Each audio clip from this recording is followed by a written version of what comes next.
Chair recognizes Mr. Brodeur of Melrose. Thank you, Mr. Speaker. And to you, to the members, I rise in strong support of the bill we're considering today. And I want to share with the membership the experience of my community, my hometown of Melrose. We are one of those communities that acted to incorporate protections for transgender people in public accommodations in our city ordinance. And that happened, Mr. Speaker, by a vote of 10-0.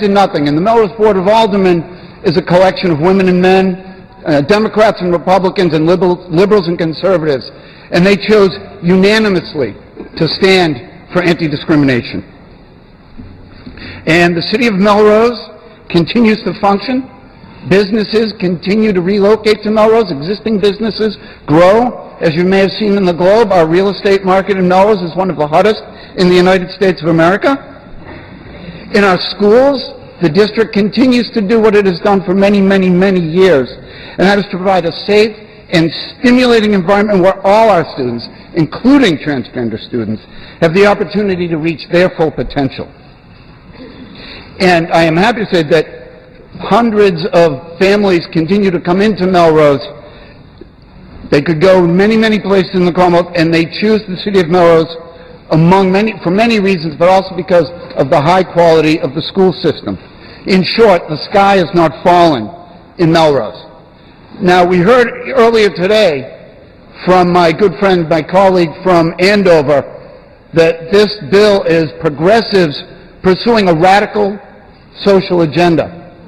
Well, first I would say, Mr. Speaker, I think there are some folks that I know that consider themselves progressives that would be shocked to hear you describe, sir, as a progressive pursuing a radical agenda.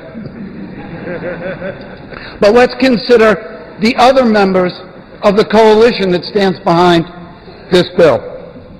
We have the Mass Association of School Committees, the Mass Association of School Superintendents, businesses like Harvard Pilgrim, Google, Eastern Bank, many of our colleges and universities, as we've already heard, the Massachusetts Chiefs of Police, the Massachusetts Major City Chiefs.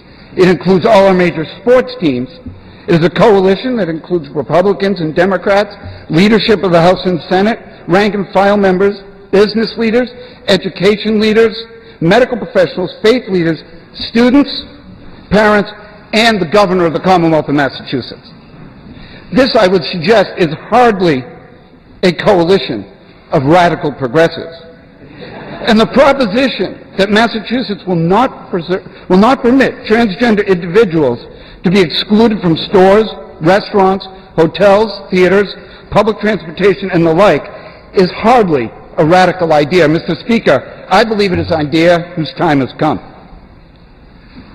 Now, I also have constituents that are passionate about this bill. The LeMay family, which I hopefully is still with us here, and has grown to, I think, maybe the full measure of the family.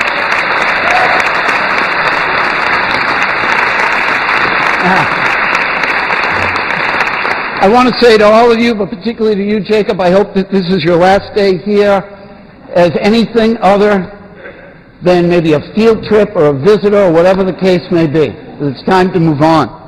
And the LeMays have been tremendous advocates, and if you want an example of people that, like we all do, not sure what's going to happen when you have a child and what life kind of brings your way, no one has done a better job at being compassionate advocates for all their children, and really have been ambassadors to my community and made it an incredible place. But there's one person in particular,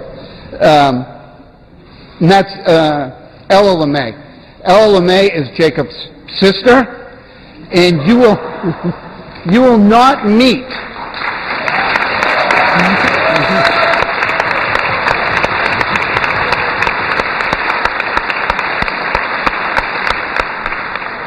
and Mr. Speaker, you will not meet a more effective advocate, and I include the 160 of us here today, when she gets an idea into her head. And her idea, Mr. Speaker, is a simple one. What Ella does is stands up for her brother and stands up for her family. And doesn't stand up for anything special. Stands up so that her brother, when they go out, when they access the public accommodations, won't be treated specially, won't be treated different, will be treated the exact same way Ella is treated when she goes out and she lives her life. My only concern about Ella, Mr. Speaker, is that she is such an effective advocate. I believe it is good news that you have to be 18 years of age to run for the House of Representatives, because I dare say that I would be out of a job. I have another guest with me today. You're going next. And that is my friend Liz DeSelm. Liz is a constituent of mine. She's also a duly elected member, as some of us like to say, of the Melrose School Committee. She's a scientist, she's a coach, she's a spouse, and she is a parent. She, Mr. Speaker, can tell you what it is like to live as a transgender person, because she is a transgender elected official in the city of Melrose. And I'm very, very proud to speak on her behalf today as well.